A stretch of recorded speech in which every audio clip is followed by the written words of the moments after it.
मुंबई में साहिबगंज की मजदूर पंकज मंडल की पीट पीट कर हत्या कर दी गई। इस सनसनीखेज वारदात का वायरल वीडियो भी सामने आया है। साहिबगंज के राधानगर के निवासी पंकज मंडल मुंबई के बोरीवली में मजदूरी करते थे, पर लहसुन चोरी के आरोप में उनकी बुरी तरह से पिटाई कर दी गई। इसके चलते उनकी मौत हो गई।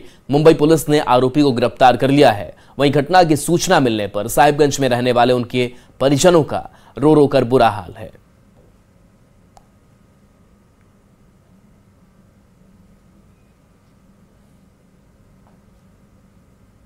मृत्यु हो गया, वहाँ से फोन आया, मोबाइल में छोड़ दिया, मारता है एकदम, लात ले ली,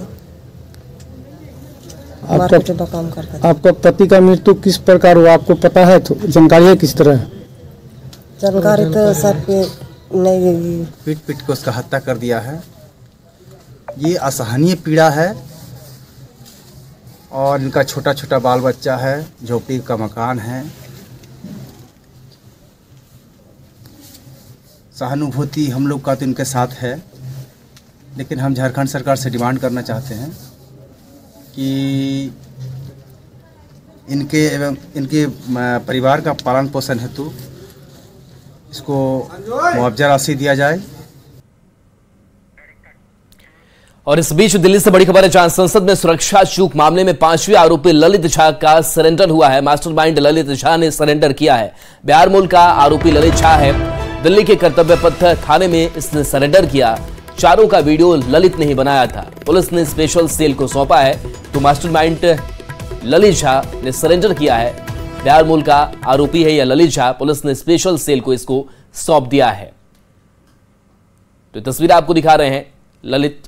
और संसद भवन के बाहर जिस तरह से एक साजिश के तहत हंगामे को अंजाम दिया गया था 13 दिसंबर को, इस मामले में कई आरोपियों की गिरफ्तारी हुई, लेकिन इस मामले में ललित झा नाम के एक आरोपी को तलाशा जा रहा था और आखिरकार ललित झा कर्तव्य पथ थाने पे आकर के उसने सरेंडर कर दिया। देखिए कर्तव्य पथ ये थाने का बोर्ड देख सकते हैं और ये ठीक हमारे पीछे इस थाने को देखा जा सकता है। और कर्तव्य पथ जो इसी जगह पे आकर के जो जानकारी मिली कि यहाँ पर आकर के ललित झा ने सरेंडर किया है और इस मामले पर जब जानकारी मिली उसके बाद उसे जो स्पेशल सेल के हाथों उसको सौंप दिया गया है। स्पेशल सेल की अगर बात करें तो दिल्ली पुलिस की स्पेशल सेल उसके खिलाफ मामले की तफ्तीश कर रही थी और जिस तरह से इसके बारे में जानकारी मिली कि ललित झा जो है मूल रूप से तो बिहार का रहने वाला है, लेकिन पिछले काफी समय से वो पश्चिम बंगाल में रहा था, वहां पर ट्यूशन पढ़ाता था और जिस तरह से इस पूरे साजिश के मामले में उसका नाम सामने आया और जिस तरह से कनेक्शन ये पता चला कि वो इस साजिश को अंजाम देने में प्रमुख आरोपियों में से एक है।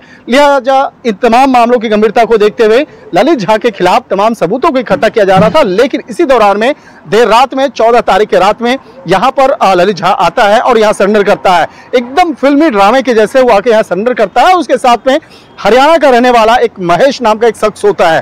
हालांकि जिस तरह से स्पेशल सेल के द्वारा ये जानकारी मिल रही थी कि वो यहाँ से फरार जब हुआ, उसके बाद फरार होने के बाद वो निमराना के आसपास में लोकेशन देखा गया था। निमराना का लोकेशन की अगर बात करें तो जहां हरियाणा का लोकेशन खत्म होता है और राजस्थान का लोकेशन स्टार्ट होता है, उसी दौरान में देखा गया। लेकिन जिस तरह से यूएपीए एक्ट के साथ साथ कई गंभीर मामलों में केस को रजिस्टर किया गया था, इन तमाम मामलों की गंभीरता को देखते हुए उसने वापस आया और वापस आने के बाद जिस तरह से सरेंडर करने की बात सामने आई है, कहा जा सकता है आने वाले दिनों में जब उससे जब पूछताछ की जाएगी तो कई और महत्वपूर्ण जानकारी निकल के सामने आ सकती हैं।